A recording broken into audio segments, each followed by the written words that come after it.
Friends, आज हम बात करेंगे एनडीए के बहुत ही खास चैप्टर स्टैटिस्टिक्स के बारे में। तो जिससे आप जानते हैं कि 14 to 15 क्वेश्चंस एकदम फिक्स है कि इससे आना ही आना है। ठीक है, ये यूपीएससी का बहुत ही फेवरेट चैप्टर है, इससे काफ़ी वेटेज रहता है क्वेश्चन। ठीक है, तो सबसे पहले हम कुछ बेसिक चीज़ों की बात करेंगे जो कि आप जब आप एग्ज़ाम की तैयारी कर रहे हैं तो उसमें अगर आप अप्लाई करेंगे तो आप क्वेश्चन को बहुत ही आसानी से करेंगे। ठीक है, तो सबसे पहले हम बात करेंगे sum of first n natural number. Sum of first n natural number क्या होता है? अगर जैसे मान लीजिए 1 2 3 4, अगर 5 तक आपको जोड़ने के लिए कह दिया गया तो sum of first n natural number, तो डायरेक्ट ऐसे 1 2 1 3 इस तरह नहीं जोड़ेंगे, डायरेक्ट आप 5 एन ये हो जाएगा, एन मतलब लास्ट टर्म। ठीक है, जो 5 और 5 + 1 6 अपॉन 2, देखो 15 आ जाएगा। अब आप इसको जोड़ेंगे 15 आ जाएगा। तो इस तरह आप कर सकते हैं।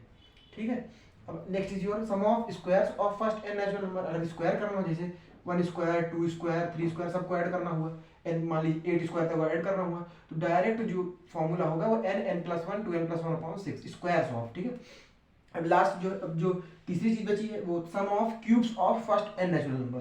क्यूब अगर आ गया तो n² n+1 का होल स्क्वायर अपॉन 4, या तो n+1/2 का होल स्क्वायर, ये भी आप बोल सकते हैं। ठीक है, अब ये चीज आप देखिए, ये NC0 + NC1 + NC2 NCn, इनका सम क्या होता है 2n। तो अगर आप इसका मीन निकालना चाहें तो अगर sum upon total number, sum of terms upon total number of terms, तो मीन क्या हो जाएगा sum of terms 2n upon number of terms 2n upon n+1, ये हो जाएगा नंबर ऑफ टर्म्स।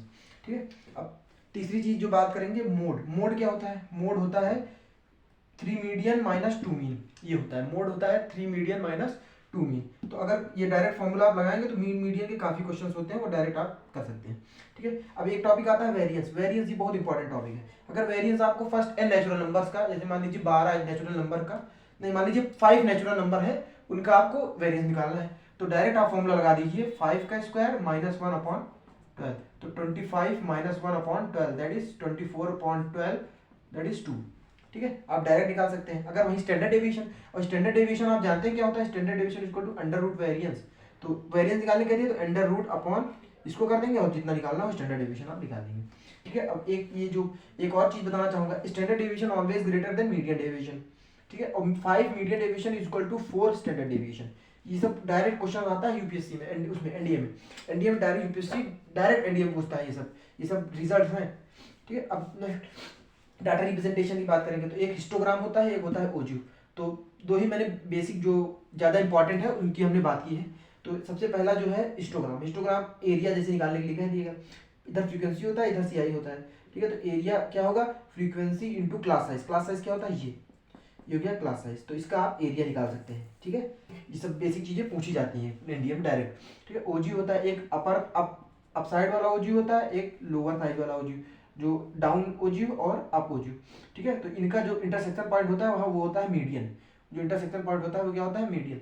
और एक लास्ट चीज जो मैं ट्रिक बताना चाहूंगा, ऐसे डायरेक्ट एनडीए में क्वेश्चन आता है, क्लोज ब्रैकेट ए बी और into open bracket A B, इनका मीन निकालने के लिए a+b/2 डायरेक्ट मीन आता है। तो इसी तरह मैं आगे चल के काफ़ी चैप्टर्स हैं जिनमें आपको मैं बेसिक चीज़ों को गाइड करूंगा। उसके बाद आपको मैं पूरा फुल डिटेल चैप्टर आपको पढ़ाने की कोशिश करूंगा। एनडीए में मैं एक बहुत ही अच्छा टीचर बनने की कोशिश करूंगा।